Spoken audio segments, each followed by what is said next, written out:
सदगुरुदेवनी છે કે कहे ब्रिजेश किसे दोष लगाऊं, कि कहे ब्रिजेश किसे दोष लगाऊं, भटके यात्री से दिशा पूछाऊं, कि गलत राह पर जो खुद हो चला तो कैसे दिखाएगा वो सच्ची दिशा।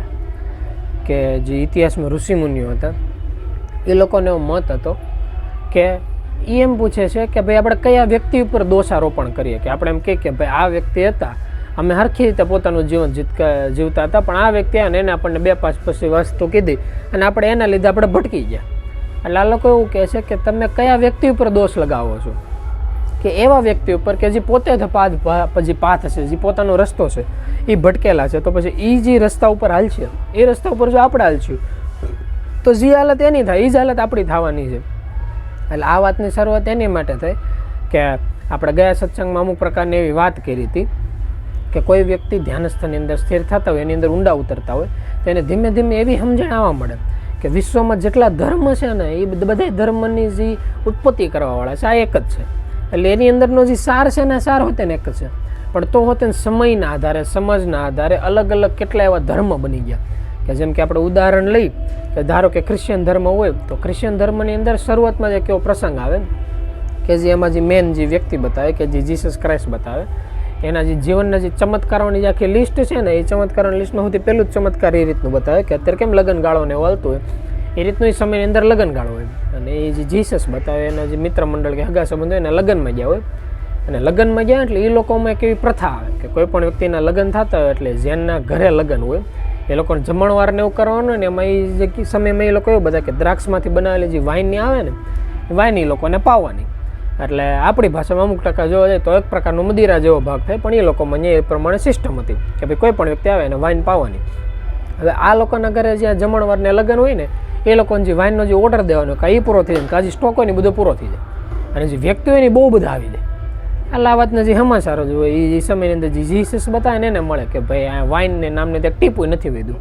એટલે ત્યારે જે ત્યાંના એના જે ભક્તો હોય અને જે માનવાવાળા વ્યક્તિઓ હોય એને એમ કે કામ કરો, પાણી હોય ને પાણીના મોટા મોટા બેરલ ભરી ગયો, ખાલી એટલું કામ કરજો, બાકી પછી અમે સમજી લો. એટલે ઓલા લોકો મોટા મોટા બેરલ લઈને આખા પાણીના ભરજે, પાણીના ભરજે ને પછી જીસસ ત્યાંથી હાલ્યા જાય ને ખાલી હાથ અડાડતા જાય અને એમ કે લાવો તો જગ લાવીને અંદર બોળીને અને એમ જગનું ઢાંકણું દઈ જાય ને એમ કે જેટલા વ્યક્તિ છે ને બધાને પીરસવાનું ચાલુ કરજો. અને ઓલા લોકો લાઈન પછી લઈને પીરસવાનું ચાલુ કરે અને એ સમયની અંદર જે ગ્લાસની અંદર એ લોકો ભરે પીવાનું ચાલુ કરે. બધાને એવું કહેવાનું કે અત્યાર સુધી કોઈ દી ચાખી નહોતી ને એટલી વ્યવસ્થિત વાઇન આ જગ્યાએ આપણે સાંભળવા મળી. એ લોકોના જીવનમાં એક બહુ મોટો પહેલો ચમત્કાર દેખાડે. ત્યાંથી જે આપણે નથી કહેતા કે કોઈ પણ ધર્મની શરૂઆત થઈ હોય ને એ ખાલી સારી વાતથી ન થઈ હોય. આપણે ઇતિહાસની અંદર કેટલા ઋષિમુનિઓ થઈ ગયા કે જે લોકો ઘણી બધી સારી વાતો કરી, પણ તો જે ધર્મની શરૂઆત થઈ ને ક્યાંક ખૂણે ખાસ કે કાંઈક તો ચમત્કાર જેવું હોય ત્યારે જ આ જે વ્યક્તિઓ છે એ થોડું ઘણું એનામાં માનવાનું ચાલુ થાય. એટલે એ લોકોના જીવનમાં પહેલો ચમત્કાર હોય. કોઈ વ્યક્તિએ ચમત્કાર જોયો કે ભાઈ આ રીતે એ લોકો પાણીમાંથી વાઇન કરી શકે. એ લોકોના મનમાં એવું થઈ ગયું કે ભાઈ વાઇન છે એ આપણા શરીર માટે હાનિકારક નથી, કે જે મદિરા હાનિકારક નથી. એ ધર્મના મોટા ભાગના વ્યક્તિઓ એવા છે કે ભાઈ આપણે જે ચર્ચમાં જઈએ તો ત્યાં હોતે જે વાઇન હોય એ ધરવાની, કે જે રીતે આપણે મંદિરે જઈએ કેમ શ્રીફળ ધરવાનું, એવી રીતે આની છે કોઈ એવું પણ એક બીજો એવો ધર્મ લઈ લે કે જ્યાં બલિ માટે પશુનું બલિદાન દેવાતું હોય. આમાં ક્યારેક આપણે મુસ્લિમ ધર્મનું નામ લેતા હોય તો એ લોકોની જે આખી કથા જોવા જાય તો એમાં હોતે ને એવું બતાવે કે કોઈ એક વ્યક્તિ હતા એના જીવનની અંદર લાંબા સમય સુધી સંતાન પ્રાપ્તિ નહોતી થયેલી. પછી પરમાત્માની સમયની અંદર દયા થઈ કે ભાઈ તમારી ઘરે સંતાન પ્રાપ્તિ થાય, અને હારો એવું કથન હોય કે જ્યારે હું મારો હુકમ કરું ત્યારે સંતાનને છે ને મને હોપી દેવાનું, ઓલા લોકો રાજી થઈ જાય. પછી ધીમે ધીમે સંતાન મોટો થાય, સંતાન મોટો થતાં થતાં એની યુવાન અવસ્થા આવે ને પછી ત્યાંથી ઉપરથી જે હુકમ હોય હુકમ બહાર પડે કે ભાઈ જે સંતાન છે ને આ જગ્યાએ લઈ આવો. ત્યાં લાવે ને પછી એમ કે હાલ્યો કરો તેનું ગળું કાપી નાખો મને દઈ દો, આપણે નક્કી થયું હતું એ પ્રમાણે. અને ઓલા વ્યક્તિ હકીકત એવો વ્યક્તિ બતાવે કે ભાઈ પરમાત્માએ કીધું આ કામ કરવાનું એટલે કરવાનું, એમાં કોઈ સવાલ નહીં. ભલે અંદરથી ગમે એટલું દુઃખ થતું હોય કે લાંબા સમય સુધી સંતાન પ્રાપ્તિ ન થઈ હોય, પછી સંતાન પ્રાપ્તિ થઈને એમાં જુવાન થઈ જાય પછી એનું જે મસ્ત કોઈ વધારવાની વાત થાય. અને આ લોકો તો હોતે ને જે આના હાથમાં કુહાડી જાવ ને એ મારી જાય, અને જે સામે જે બાળક હોય ને બાળકો એવું જાય ને ત્યાં ઘેટું આવી જાય. એટલે ત્યાંથી એક પ્રકારની એવી પ્રથા ચાલુ થાય ભાઈ વર્ષનો કોઈક એવો સમય હોય કે જ્યાંથી ઘેટા જેવી વસ્તુ હોય લાવવાનું અને પોતાના પરિવારની જેમ ઉછેરીને મોટું કરવાનું. જે મહિના દિવસનો સમય હોય એટલે ઓલા નથી કહેતા ભાઈ બલિ દીધા પહેલાં બકરાને તૈયાર કરવાનું હોય, એ રીતની એક આખી કથા આવે. હવે એમાં કોઈ સમય ફરતા 5 વર્ષ 25 વર્ષ 500 વર્ષ 1000 વર્ષ એમ કરતાં એનું પરિવર્તન કરી નાખે. આપણે એમ કે આપણે બીજા ધર્મની વાત કરીએ, આપણે આપણા ધર્મની હોતી થોડીક વાત કરતા હોય કે જેમ કે આપણે નવરાત્રિની જ વાત કરીએ એક સમય હતો આજથી ખાલી 50-75 વર્ષ પહેલાં કે જ્યાં નવરાત્રિ એટલે હકીકત વચ્ચે મટુકી હોય, જ્યાં માતાજી હોય અને એની આ લોકો આરતી પૂજા કરતા હોય કે કોઈ રાસ ગીત હોય તો તેને આપણે જે ઝીલણિયા ન હોય એ રીતના મિનિંગવાળા ગાતા હોય. અને અત્યારનો જે ધીમે ધીમે સમય આવતો જાય છે એ રીતે નવરાત્રિ એની રીતે હાલતી હોય, આ લોકોના રાસ ગરબા એની રીતે હાલતા હોય. એટલા હતું સાંજે 11 વાગે એટલે આરતી પૂરી થઈ જાય પછી હિન્દી પિક્ચરના ગીત, ઇંગ્લિશ પિક્ચરના ગીત ચાલુ થાય. જો કે આમાં વસ્તુમાં ખોટું કાંઈ નથી, કારણ કે યુગો થયા પહેલાં પૃથ્વી હાલે રાખી છે, અત્યારે હાલે છે, ભવિષ્યમાં હાલતી જવાની છે. જે કોઈ વ્યક્તિને જે કર્મ કરો એમાં પરમાત્માએ હોય 100% સ્વતંત્રતા આપી છે. એમાં કાંઈ ખોટું નથી કે કોઈ વ્યક્તિ આ કરે, ઓલું કરે કે આ કરે. ખાલી ફરક ક્યાં પડીને ઊભો રહી જાય છે કે એમાંથી કોઈ એક એવો વ્યક્તિ નીકળો, એક એવો મનુષ્ય નીકળો કે જે કોઈ પણ ધર્મની અંદર હોય, હિન્દુમાં હોય, મુસ્લિમમાં હોય, શીખમાં હોય, ગમે ધર્મની અંદર હોય. હવે પોતે વ્યક્તિ એમ નક્કી કરીને બે કે અમારો જ ધર્મ સાચો, અને એની ઉપર તલવાર લઈને નીકળી પડે કે ભાઈ બંદૂક લઈને નીકળી પડે કે ભાઈ અમે કરીએ સાચું છે, અમારી છે, કોઈ પણ બીજા કરે એ બધા વ્યક્તિ ખરાબ છે, ખોટા છે, અને ઓલા નથી કહેવાય નાસ્તિક છે. તો એ વ્યક્તિ સામેવાળા વ્યક્તિનો દોષ કાઢવાનું ચાલુ કરે, ત્યાંથી ખોટું કહેવાય છે. ઇતિહાસની અંદર ધર્મની પહેલી વ્યાખ્યા એ જ કહેવાય છે કે પોતે પોતાના ધર્મ જેમાં માનતા એમાં માનો, પછી ધર્મના પૂજા પાલન જે કે નીતિ નિયમો એનું પાલન કરો અને પોતાનું જીવન જીવો, નહીં કે બીજા વ્યક્તિના જીવનને એની અંદર સામેલ કરો. જ્યારે આ નિયમ પહેલાં પોતાને સમજાઈ જાય, જ્યારે મૃત્યુ લોકના મોટા ભાગના વ્યક્તિ ખાલી એટલું સમજી જાય ને, એટલે ઓલા નથી કહેતા કે ધર્મ છે ને શાંતિ હણે, એમાંથી 90-99% ધર્મ શાંતિ હણવાનું જ બંધ કરી દે. કારણ કે મોટા ભાગે માથાકૂટ ક્યાં હોય કે હિન્દુ મુસ્લિમની માથાકૂટ હોય. આપણે નક્કી કરીએ ભાઈ હિન્દુનો આખો એરિયો છે તો વૈષ્ણવ અને જે આપણે સ્વામિનારાયણ હોય એની માથાકૂટ, કોઈ એકાદા ધર્મ ધારો કે સ્વામિનારાયણની વાત કરીએ કે વૈષ્ણવની વાત કરીએ, તે લોકો પોતપોતાના પંથની માથાકૂટ હોય કે આપણા નામની હોતે વાત કરતા હોય, તો એ લોકો એની અંદર હોતે આનું કાપે કે ઓલાનું કાપે, એકાબીજાને કાપવા ન કાપવાની જ વાતો કરતા હોય. પણ હકીકત કરવાનું છે એની કોઈ વાત ન કરે. તો આપણે એમ કહીએ કે હું કામે વાત નથી કરતા, તો ઘણી વખત એવું થાય વાત એટલે નથી કરતા કારણ કે પોતાને જ ખબર નથી શું કરવાનું છે. આપણે નથી કહેતા કે જે વ્યક્તિ હકીકત ધર્મ પોતે જાણ્યો હોય, આમ આપણે નામ હોતે ને સાઈડમાં મૂકી દે, ખાલી ગ્રંથો અને પંડિતાઈનું જે જ્ઞાન છે આની વાત કરીએ તો જો કોઈ વ્યક્તિ હકીકત કુરાન વાંચેલું હોય, હકીકત બાઇબલ વાંચેલું હોય, હકીકત ગીતા વાંચેલી હોય કે કોઈ પણ આપણે શીખ ધર્મની જે આપણે આખી જે ચોપડી છે ગુરુ ગ્રંથ સાહેબના એ આખી વાંચેલી હોય તો એને ખ્યાલ આવી જાય કે બીજા કે જે ધર્મ છે ને બીજા વ્યક્તિના જીવનમાં પરિવર્તન માટે છે જ નહીં, એ પોતાના જીવનમાં પરિવર્તન માટે છે. અને આની આ વસ્તુ કોઈ બીજી રીતે સમજાય કે જેમ કે મારા એક મિત્ર હતા, હમણાં થોડાક દિવસ પહેલાં વાત થતી હતી, તે વ્યક્તિ એના તરફથી વાત કરતા હતા કે ભાઈ આપણે કાંઈ વાંધો નથી, પણ અમારા ઘરના વ્યક્તિ એક મિત્ર મંડળ હોય ને ક્યારેક કેવું થાય કોઈ એકાદા વ્યક્તિ એકાદા ધર્મમાં હોય, પછી ફોરેન રહેતા હોય કે કોઈ બીજી જગ્યાએ રહેતા હોય એટલે અહીંયા કેવું થાય કાં ઓલા હિન્દુ મુસ્લિમની માથાકૂટ થતી હોય, કાં પછી એવું થતું એક સ્વામિનારાયણમાં એક વૈષ્ણવમાં હોય, કોઈ એક વ્યક્તિ ઊંડો ઉતરે એટલે બીજા માથાકૂટ કરે કે ભાઈ અમે તો આમ કરે ને તમે બધા નાસ્તિક છો. એટલે આ વ્યક્તિ એને કહેતો હતી કે ભાઈ તું જ એને સમજ, અમને ઘડીએ ઘડીએ નેડવો, અમને કીધા રાખમાં ભાઈ તમે કરો છો એ ખોટું કરો છો. એટલે વ્યક્તિનો ફોન આવ્યો, વાત કરતા હતા કે ભાઈ આ વ્યક્તિ આમ કરે છે, એ વ્યક્તિ એવું સમજાવવા માગે છે કે ભાઈ આપણો જે ધર્મ છે આ ખતરામાં છે, આને બચાવો. તો ત્યારે એ વ્યક્તિનો જવાબ એ રીતનો થતો હતો કે ધારો કે એવું છે કે આપણી અંદર એટલી શક્તિ છે કે સામેવાળા વ્યક્તિને સાચા રસ્તા ઉપર લાવવાની, અને માની લે સામેવાળા વ્યક્તિને સાચા રસ્તા ઉપર લાવવું છે હોતે. તો એક ઉદાહરણ લઈ કે ધારો કે દરિયો હોય, દરિયાના એક કાંઠે આપણે ઊભો હોય ને સામે બીજા કાંઠે ઓલો વ્યક્તિ ઊભો છે, તો એને ઓલા કાંઠેથી આ કાંઠે લાવવા માટે બહુ મહેનત કરવી પડે, બહુ મોટું જહાજ જોઈ કાં પ્લેન જોઈ કે સામેવાળા વ્યક્તિમાં આપણા વ્યક્તિના વિચારોમાં કેટલો ગેબ છે ને આને દરિયો કહેવાય. કે એક વ્યક્તિ આખા બીજા ધર્મની અંદર છે જેના નીતિ નિયમો અલગ છે, અને સામેવાળો વ્યક્તિ બીજા ધર્મમાં નીતિ નિયમો અલગ છે, એને આખો ઓલી જગ્યાથી આ જગ્યાએ કન્વર્ટ કરવા માટે બહુ મહેનત જોઈ. પણ એની જગ્યાએ ધારો કે દરિયો નથી, એની જગ્યાએ નદી છે, કે કોઈ એક જ હિન્દુ ધર્મની વાત કરે તો વૈષ્ણવ છે કે ખ્રિસ્તી કે આપણા નામવાળા છે, એમાંથી કાઢી નાની અંદર કોઈ વ્યક્તિને લેવા છે તો તેની વ્યક્તિને મહેનત જોઈએ. એમ કરતાં હોતે નાની વસ્તુ વાત કરે, ધારો કે એકાદો ખાડો છે ને એમાં પાણી ભરેલું છે ને બીજા છેડે જ ઓલો વ્યક્તિ છે અને આપણે આ છેડે છે.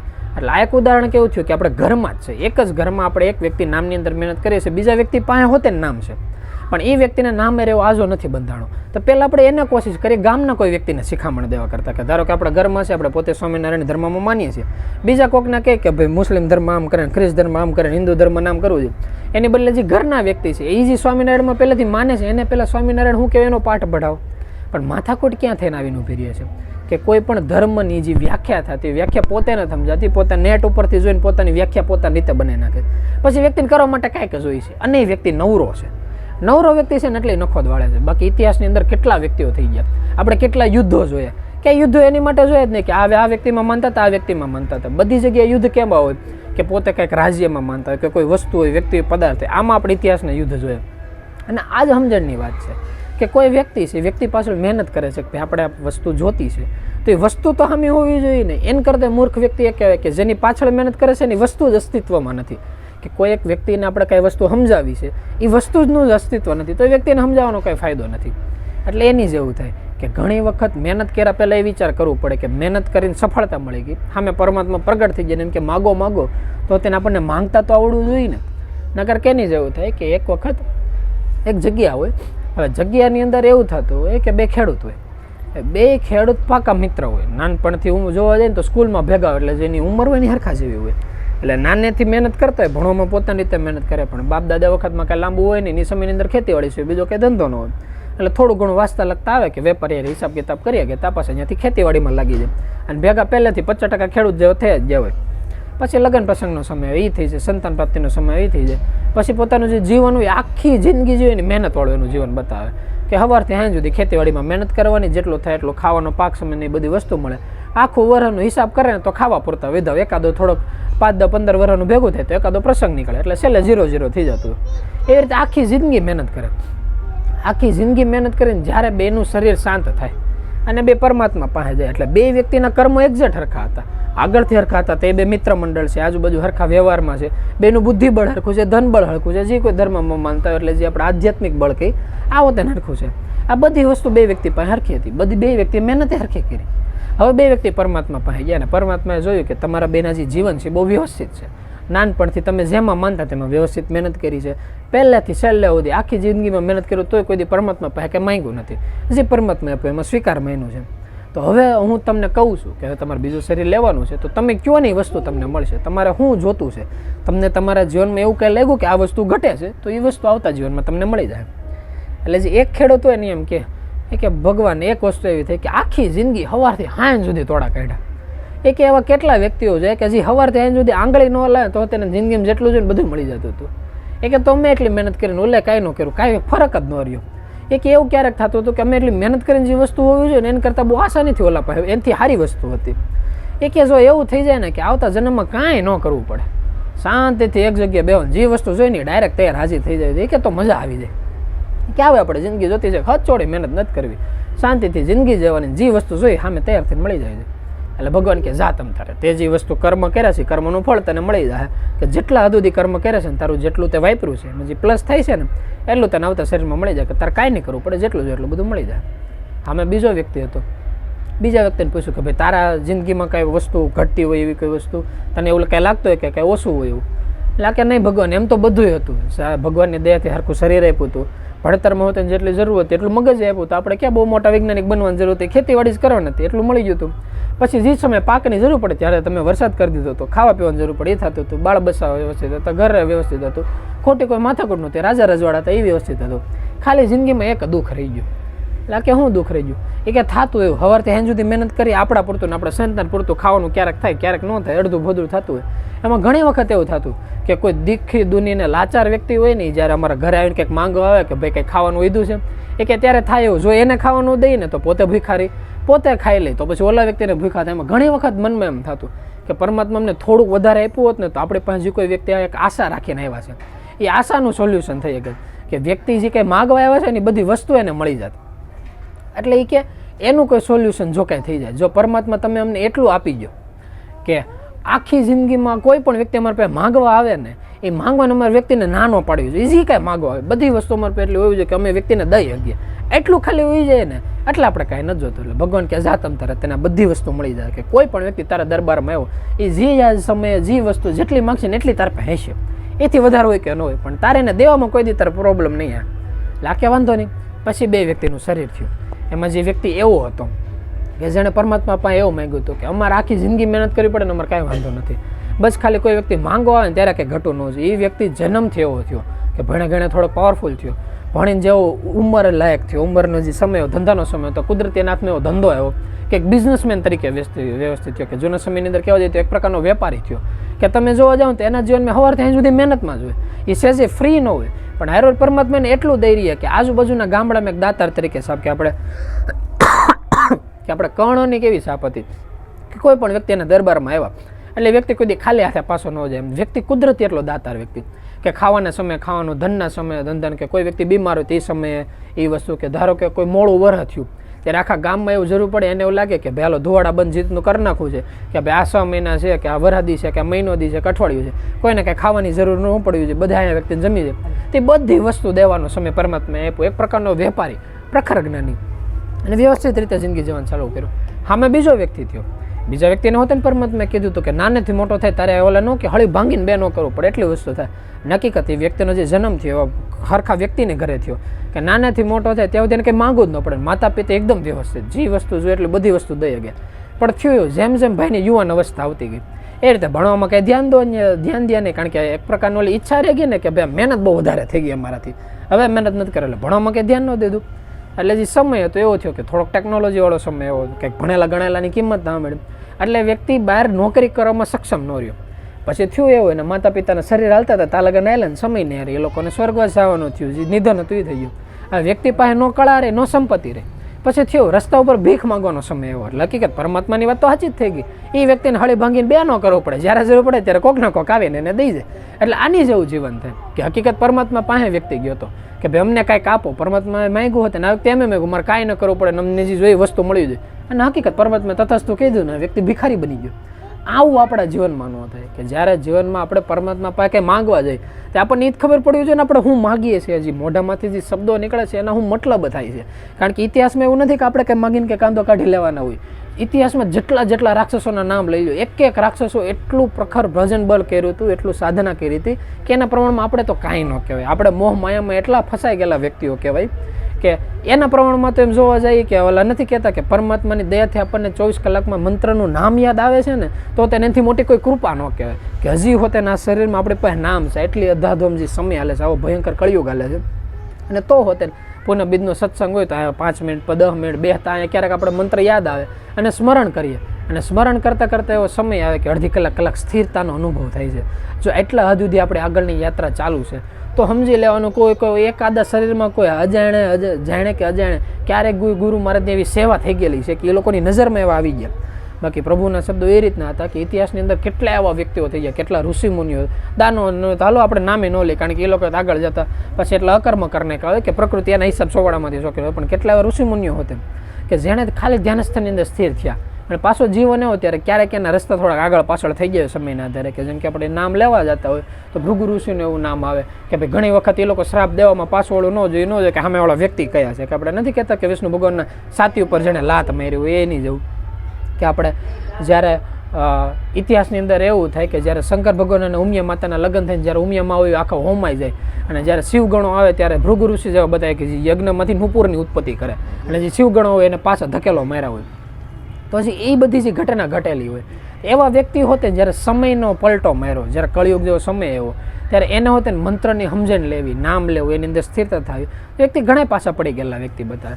એટલે એ પ્રમાણે કહેવા જેવું છે કે ઇતિહાસમાં કોક દી આપણને ખબર હોય કે ન ખબર હોય કાંઈક એવા સારા કર્મ થઈ ગયા જેનાથી પરમાત્માના આધારે એટલી સમજણ આવી કે ભાઈ આ નામ હોય, નામ લેવાય થાય તો બહુ સારી વસ્તુ છે કે કોઈ બે વ્યક્તિનો સારા કર્મ કરે, વિચાર કરે, ન થાય તો કાંઈ નહીં પણ ક્યારેક કોઈને નડાય નહીં. અને આ રીતે આપણને ભગવાનની દયાથી એવો સમય મળ્યો કે સ્થિર થઈ ગયો.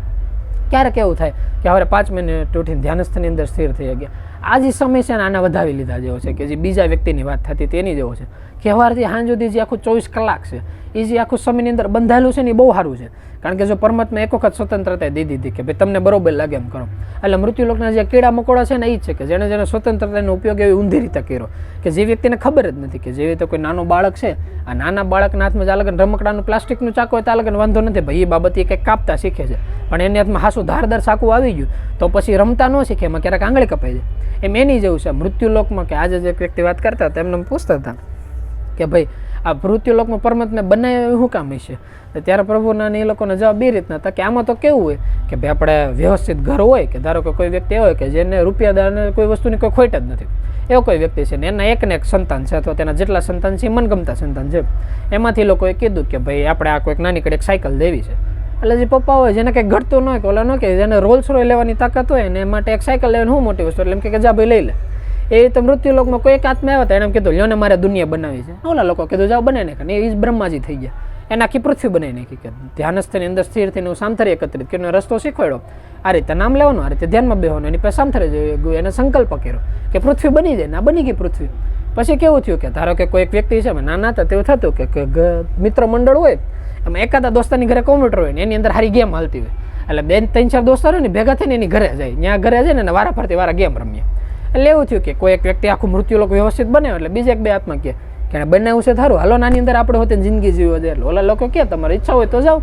ઓલા લોકો મૃત્યુલોક ઉપર મજા કરવા એમ કરતા ત્રીજો આત્મા, એમ કરતા ચોથા આત્મા, એમ કરતા કરતા જેટલા દેખાય ને બધા મૃત્યુલોકમાં આવ્યા મજા કરવા.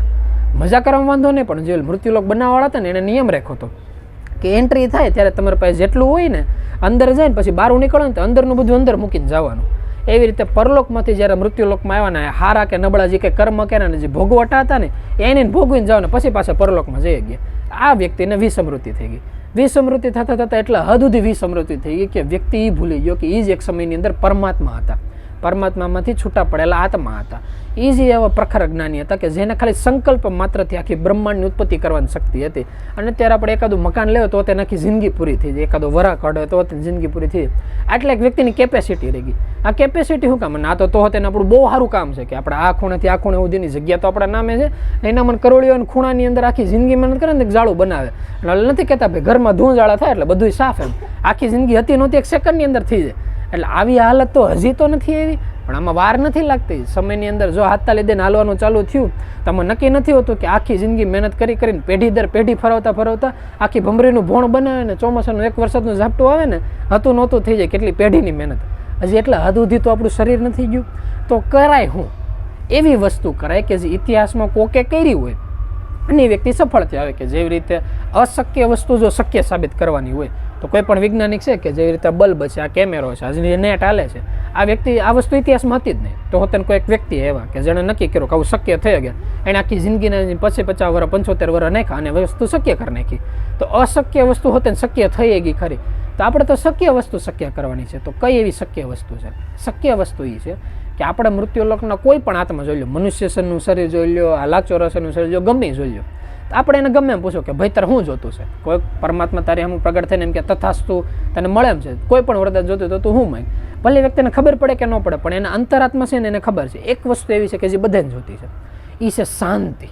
મનને સ્થિર કરવાની એવી શાંતિ કે એ વ્યક્તિ એક જગ્યાએ સ્થિર હોય અને જે શાંતિનો અનુભવ જે થાય છે, આ શાંતિ એને જોતી છે. હવે એને ખબર નથી ક્યાં મળે, એટલે નોખી નોખી વસ્તુ માંગ્યા રાખે છે કે ભગવાન અમને નામ દેજો, ભગવાન અમને નામ દેજો, ભગવાન અમને નામ દેજો. અને એની વાહે દોટ મૂક્યા રાખે છે. એની વાહે દોટ મૂક્યા પહેલાં ખાલી એક વખત શાંતિથી બેન કલ્પના કરવાની કે આપણા મનમાં કોઈ પણ વસ્તુ હોય કે ધારો કે આપણે એક વસ્તુ જોતી છે, પછી કલ્પના કરવાની. મૃત્યુલોકમાં કોઈ પણ એકાદો વ્યક્તિ છે કે જેની પાસે વસ્તુ છે તો જવાબ મળે કે હા, કે ધારો કે આપણે કોઈ મકાન જોતું છે, જમીન જોતી છે, લગ્ન, બાળ બચ્ચા કે કોઈ 4 વ્હીલ છે, પ્લેન છે, કોઈ પણ વસ્તુ છે જોતી છે. મૃત્યુલોકમાં એક વ્યક્તિ તેવો છે જેની પાસે વસ્તુ હોય છે. જો એની પાસે વસ્તુ હોય પછી નક્કી કરવાનું હું એના મનમાં શાંતિનો અનુભવ છે. જો નથી તો એનો મતલબ એ છે આપણને મેળે પછી હોત ને શાંતિ ગેરંટી નથી, કોઈ 100% થાય ચાન્સ ખરા. કારણ કે ઓલા નથી કહેતા કે ભાઈ શાંતિની જે વ્યાખ્યા છે, જે ઓલા નથી કહેતા ડ્રીમ લાઈફ, સ્વપ્ન જેવી જિંદગી જવાની જે વ્યાખ્યા છે બધા માટે અલગ અલગ હોય. એ વાત સાચી છે. એ એટલે અલગ અલગ લાગે છે કારણ કે કેની જવું છે કે ધારો કે એક જ વ્યક્તિ હોય, ક્યારેક વ્યક્તિ પોલીસના કપડાં પહેરે, ક્યારેક વકીલના કપડાં પહેરે, ક્યારેક સંતના કપડાં પહેરે, ક્યારેક ચોરના કપડાં પહેરે. એટલે અલગ અલગ કપડાં પહેરે છે ને એટલે એને એવું લાગે છે કે ભાઈ આપણે આ રીતે એક્ટિંગ કરવાની હોય. કે જેમ કે પોલીસવાળા વ્યક્તિ એમ નક્કી કરે કે આપણે 2-3 ક્રિમિનલને અંદર નાખી દઈએ તો આપણે બહુ સારું કામ કર્યું કહેવાય. ડૉક્ટરો એમ નક્કી કરે કે આપણે 2-3 પેશન્ટને હાજર કરી નાખીએ તો આપણે સારું કામ કર્યું કહેવાય. એ રીતે આપણે અલગ અલગ ખોખા પહેરીને બેઠા છીએ આપણા આગળના કર્મોના આધારે. કે 2-5 વર્ષ 75 વર્ષ એકને કપડાની અંદર રહીને એટલે આપણને એવું લાગે કે આજ આપણું કર્મ છે. એટલે આપણા મનમાં એમ થઈ ગયું કે આ થાય ને એટલે આપણને શાંતિ થાય. પણ હકીકત એ વાત ભૂલી ગયા કે શાંતિ એક જ જગ્યાએ મળી ગઈ, આત્માની સ્થિરતાની અંદર. તો આત્માની સ્થિરતા ક્યાંથી મેળવવાની? આત્માની સ્થિરતા મેળવવા માટે કાંઈ ન કરવું પડે, ખાલી પહેલાં સ્વીકાર કરવું પડે કે આપણે હકીકત શાંતિની પ્રાપ્તિ કરવી છે, મૃત્યુલોકની કોઈ વસ્તુ નહીં. એક વખત આત્મા ખાલી સ્વીકાર કરી લે ને આપણે જોતું છે, પછી એને કાંઈ નહીં કરવાનું. પછી જે કોઈ વ્યક્તિ ધર્મમાં માનતો હોય ધર્મની કોઈ પણ ચોપડી ઉપાડીને ચાલુ કરી દેવાનું. એમાં જે કોઈ સારી વસ્તુ લખી હોય કે ભાઈ એટલા સારા કર્મ કહેવાય, એટલા ખરાબ કર્મ કહેવાય. કે જે ભાઈ ચોરી તો નહીં કરવાની, લૂંટફાટ તો નહીં કરવાની, કોઈને મારામારી તો નહીં કરવાની, થાય તો કોઈની સેવા કરવાની, બીજા કોઈની સેવા થાય કે ન થાય ઘર બહારના વ્યક્તિ છે એની સેવા કરવાની, અપશબ્દો નહીં બોલવાના. નોર્મલ જે કંઈ નીતિ નિયમો લાગે છે કે સવારમાં થાય તો થોડોક વ્યાયામ કરવાનો, દિવસમાં 24 કલાકમાં એક વખત નહીં લેવાનું, જે કંઈ નીતિ નિયમો આવતા હોય આનું પાલન કરવાનું. પાલન કરતાં કરતાં એવું થાય કે એનું જે મન છે ને થોડુંક સ્થિર થાય. પછી એનું જે સામધર્ય છે ને એકત્રિત થાય. સામધર્યને એકત્રિત થતી વખતે જ્યારે છેલ્લો શ્વાસ આવશે ને ત્યારે પરમાત્મા એક આત્માને સવાલ પૂછે છે કે બોલ ભાઈ તારે શું જોતું છે? ત્યારે વ્યક્તિના મનમાંથી એક જ વસ્તુ નીકળશે, શાંતિ. પરમાત્મા જે શાંતિનો અનુભવ કરે છે, જે પરમાત્મા પાસે છે ને એ શાંતિ જોતી છે. એટલે પરમાત્મા કે વાંધો નહીં, બીજા શરીરમાં તને એનો ચાન્સ મળશે. ત્યારે શરીરો ફેરવતા એને ગુરુ તત્વની પ્રાપ્તિ થાય. જે ગુરુ છે ને એને મળે કોઈના કોઈ રૂપમાં. એ એને માન જે નામ છે એનું માર્ગદર્શન શીખવાડે, જે નામની અંદર મહેનત કરે. મહેનત કરતાં કરતાં વ્યક્તિ પાસે શાંતિ આવી જાય, મન છે એ સ્થિર થઈ જાય. હવે સ્થિર થઈ ગયું મન, તો આ વ્યક્તિ ક્યાં પગ્યા? આ વ્યક્તિ ન્યા પગ્યા જ્યાંથી એણે શરૂઆત કરી હતી. તેવા તો ઇતિહાસમાં કેટલા આપણે આત્માઓ જોઈ છે કે જેમાંથી જો બહુ સારી કિસ્મત કે આપણું હોતે ને એમાં કે નામ આવતું હોય તો કે જેની પાસે જે મનની શાંતિ છે એને હતી આ રહેવાની છે, તો આને ટકાવી કેમ? તો આપણે અત્યારે અહીંયા શું કરીએ છીએ? એટલે અહીંયા બીજો સવાલ આવે કે જ્યારે મૃત્યુલોક બન્યો તો ઘણા બધા આત્માઓ, તેજસ્વી આત્માઓ અહીંયા આવ્યા. એમાં કોઈ આત્મા એવા હોય કે જેણે એમ કીધું હોય કે ભાઈ મારે મૃત્યુલોકમાં જવું છે, પણ મને એકલા જતા બીક લાગે છે, મારી ભેગો જો આ વ્યક્તિ ભેગો હોય ને તો મને મજા આવે. એટલે આપણે ઓલા જેવું થાય કે ધારો કે આપણે ઘરમાં 2 સદસ્ય હોય, એક લગ્ન પ્રસંગમાં જવું છે ને એક વ્યક્તિ એમ કે ભાઈ અહીંયા જવું પડે, બીજો એમ કે આપણી ઈચ્છા નથી પણ તમે કહો છો તો હું તમારે ખાલી હથવારો કરાવવા આવું છું. હવે થાય એના પપ્પા હોય, પપ્પા એમ કે જો ભાઈ આ ભાઈને જવું છે, એના હથવારા માટે તું જો તું ભેગો જા. હવે જે પપ્પાએ કીધું ને કે બટા તું ભેગો જા, એટલે ઓલો વ્યક્તિ મોજ માટે ગયો, પણ આજે ભેગો ગયો ને એ આટીએ ચડે એટલે પપ્પા એની પાસે જાય. એની જો મૃત્યુલોકમાં થયું કે એક આત્મા મોજશોખ ને બીજા આત્માને એમ કીધું કે ભાઈ ધારો કે એટલી મોટી દુનિયા છે, દુનિયા તો બની ગઈ, હવે આને હેન્ડલિંગ કરવા માટે કોઈક જોતું છે. એટલે કોઈક વ્યક્તિને એમ કીધું ભાઈ જો રોજ સવારે સૂરજ ઉગવો જોઈએ, રોજ આજે સૂરજ આથો હોવો જોઈએ, આ કામ તારું. એટલે એકાદો દેવતા બની નાખો, ભાઈ સૂર્યદેવ થઈ ગયા, આ ચંદ્રદેવ થઈ ગયા, આ વાયુદેવ થઈ ગયા, આ વરુણદેવ થઈ ગયા, અગ્નિદેવ થઈ ગયા, અલગ અલગ દેવતાઓ બની દીધા કે જેને હકીકત મૃત્યુલોકમાં આવવાની ઈચ્છા નહોતી.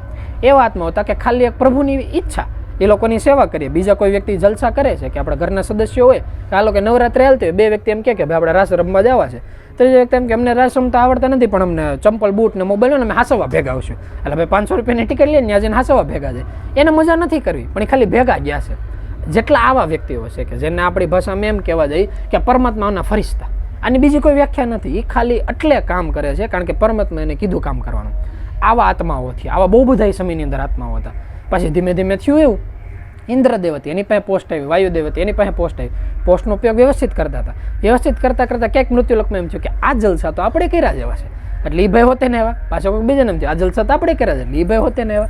એમ કરતાં જેનું આગળનું બેલેન્સ હતું ને કે જે પરમાત્માની સેવા કરી હતી, એ જ્યાં લગન બેલેન્સ રહ્યું ને ત્યાં લગન કોઈના કોઈ રૂપમાં પરલોકમાંથી પરમાત્મા આવ્યા રાખે. અને જ્યારે તકલીફ થઈ કે હાલ ઘડીક પહેલાં જ વાત નહોતા કરતા કે ભાઈ જ્યારે મૃત્યુલોક ઉપર એવું થયું કે કોઈ જે મગર હોય અને હાથી હોય, કે ઓલા નથી કહેતા કે ભાઈ મગરે જ્યારે હાથીનો પગ પકડી લીધો ને ત્યારે ઓલા લોકોએ જ્યારે આરાધના કરી ત્યારે બોલે ને ત્યારે હરી બોલવાનો સમય ન રહેવા દીધો. હરી બોલવા ગયા ત્યારે વિષ્ણુ ભગવાન જે એનું ગરુડ હતું, ગરુડ વાહન ઉપર હાથી પાસે પૂગી ગયા હતા એને બચાવવા માટે. કે આપણે નથી કહેતા કે સૂળને મારી ગજને બચાવ્યા, બંધનને છોડાવવાના જે આપણે ઝીલણિયાની અંદર સાખ્યા, એનો મતલબ એ કે એ લોકો હર વખત સમયની અંદર મહેનત કરતા રહ્યા. હવે થયું એવું કે આવો તો લાંબા સમયથી જ્યારથી પહેલી વખત પૃથ્વી બની ત્યારથી હેલે રાખ્યું. પછી જે ઓલા તેજસ્વી આત્મા હતા એની સંખ્યા ઘટતી ગઈ, કારણ કે કોઈ પણ વ્યક્તિ મોજ શોખીલા થાય, અહીં આવવાનું ચાલુ થાય એટલે એનું બેલેન્સ ઓછું થતું થાય. છેલ્લે આપણે ઇતિહાસની વાતો કરીએ તો જ્યારે રામાવતાર થયો ત્યારે કેટલા એવા વ્યક્તિઓ થયા કે જેને આપણે નામ લઈ તો હનુમાન લ્યો, નલ લ્યો, નીલ લ્યો, અંગદ લ્યો, કે જે જાંબુવન છે, સુગ્રીવ છે, વાલ્યુ છે, કેટલા એવા વ્યક્તિઓ થયા કે જે લોકોની સેવા કરવા માટે સ્પેશિયલ આવ્યા હતા. કે જેને આપણે કહીએ છીએ કે જ્યારે પરમાત્મા આવે ત્યારે એના અંશો એના ભેગા આવે. આ બધા આત્માઓ આ સતત આવ્યા રાખે છે ને ગયા રાખે છે. જો સમય મળે તો આ વ્યક્તિના લિસ્ટમાં નામ ચડાવવા જેવું છે કે મૃત્યુલોકમાં ખાલી એટલે રહેવાનું કે ભાઈ પરમાત્માની જે ઈચ્છા છે એ લોકો જ્યારે કોઈ બંગલો બાંધવાનું નક્કી કરે ત્યારે એની અંદર જે ઈંટ મૂકવાની હોય ને ત્યારે આમાં આપણે મદદરૂપ થઈ ગયા. આ જિંદગી જીવવાની ચાલુ કરવાની અને જે વધારાનો બધો સમયનો એના નામની અંદર નાખતો જવાનો. જ્યારે આ બેનું બેલેન્સ કરતાં કોઈ વ્યક્તિને જીવન જીવતા આવડે ત્યારે જ સમય એવો કહેવાય છે કે જે વાત કૃષ્ણ ભગવાન અર્જુનને કહેતા. જ્યારે અર્જુન કુરુક્ષેત્રના મેદાનની અંદર યુદ્ધની અંદર ઊભો હતો ત્યારે અર્જુને કૃષ્ણ ભગવાનને એમ સવાલ પૂછ્યો કે છેલ્લે તો શું છે, પરમાત્માની પૂજા જ કરવાની હોય ને તો હું કામ આ યુદ્ધ કરું? ગાંડીવ નીચે મૂકી દઉં, જંગલની અંદર વયો તપસ્યા કરવા મળ્યું તો પરમાત્મા તત્વની પ્રાપ્તિ મને થઈ જાય, તો પછી મેં આ માથાકૂટ જ હું કામ કરું? ત્યારે કૃષ્ણ ભગવાન એક જ વાત કરી હતી કે જો મારે ઈ જ કરું તો એવા કેટલાય છે. અત્યારે યુદ્ધ કરવા માટે તને ઊભો રાખો છે એટલે તું હથિયાર ઉપાડ. અને જ્યારે એ એને વાત કરે કે આ કામ તું કરે, જ્યારે કોઈને કામ સોંપવામાં આવે આવા જે આત્માઓ છે, જો ત્યાં આપણો વારો આવી જાય તો એનાથી સારી કોઈ પોસ્ટ નથી. એમ કહેવાય છે કે જો પરમાત્માના જે ફરિશ્તાઓ છે આ મળવાનો ચાન્સ મળતો હોય ને તો ખુદ પરમાત્માની હોતી પોસ્ટ લીધા જેવી નથી. કારણ કે એ લોકોને મૃત્યુલોકમાં કેટલા વ્યક્તિનું ધ્યાન રાખવાનું, આપણે આપણું ધ્યાન ન રાખવાનું હોય. જિંદગીમાં આપણે હોતે નાટીએ ચડે તો હોતે પરમાત્મા આપણું ધ્યાન રાખે છે. બસ ખાલી આવી મજા જેવી જિંદગી છે કે મૃત્યુલોકમાં આવો જેમ બરોબર લાગે એ રીતે જિંદગી જેવો, ખાલી ગુરુના કયાની અંદર રહીને હાલો.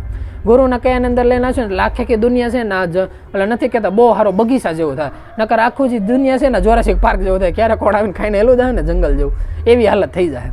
અને મૃત્યુલોકમાં કેટલા વ્યક્તિની હાલત આ જ છે કે ઓલા નથી કહેતા હું કરવું છે કંઈ ખબર નથી પડતી. એ બેન હું કામ ખબર નથી પડતી? કારણ કે એની જ ખબર નથી હું જોતું છે. એટલે એની જેવું છે કે કોઈક આપણને પૂછે કે આપણે શું જોતું છે ત્યારે મનમાંથી એક જ જવાબ નીકળવો જોઈએ કે જે મન છે ને આ નામના સ્મરણની અંદર ચોટેલું રહે, એટલું મળી જાય ને એટલે બહુ થઈ ગયું.